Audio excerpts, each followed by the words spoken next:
formation professionnelle 2021. L'objectif de cette stratégie, c'est de revoir, de mettre à niveau le dispositif de formation professionnelle pour accompagner à la fois les métiers d'aujourd'hui, mais aussi accompagner les différentes stratégies sectorielles dans lesquelles le Royaume du Maroc s'est inscrit, notamment la stratégie énergétique, la vision du tourisme, tout ce qui est pacte d'émergence industrielle. L'idée, c'est l'accompagnement des différentes stratégies sectorielles pour répondre à leurs besoins en compétences, mais cette réponse en besoin de compétences, et ce qu'on cherche, c'est de prendre en considération non seulement les besoins sur le terrain, mais une implication forte de l'entreprise dans tout le processus d'ingénierie et de formation.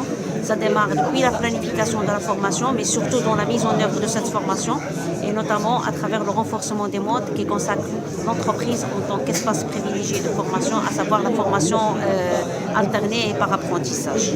L'implication aussi de l'entreprise dans le cadre de la gouvernance d'une manière générale du système, cette gouvernance qui doit être à multiniveau, et donc au niveau stratégique, mais aussi au niveau opérationnel.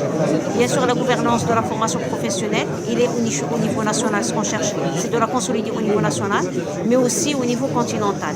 Et d'où l'organisation de ce premier forum africain sur la formation professionnelle, et pour lequel nous avons établi 5 panels qui vont toucher toutes les problématiques liées à la formation professionnelle, aussi bien au Maroc que dans les pays africains frères. Donc l'objectif, c'est de renforcer davantage ce partenariat avec le Sud-Sud, renforcer l'échange entre les différents pays, renforcer davantage la coopération et la collaboration en matière de développement de la formation professionnelle au niveau continental.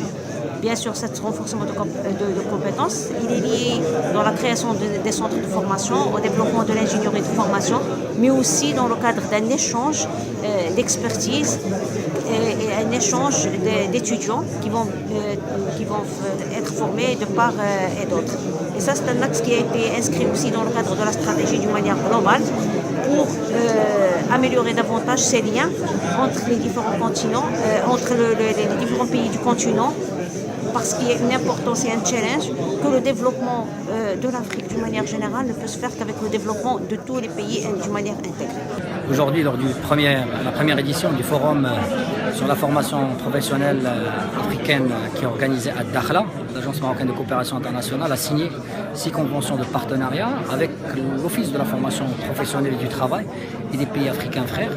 Ces conventions viennent matérialiser la vision que Sa Majesté le Roi Mohamed VI porte pour le développement du continent africain par les Africains et qui place l'élément humain au centre de l'ensemble des stratégies. Et donc ces conventions visent essentiellement à partager l'expérience marocaine dans le domaine de la formation professionnelle avec les pays africains frères. 2. Ces conventions vont permettre d'accueillir beaucoup plus de bénéficiaires des pays africains dans les différents centres de formation professionnelle.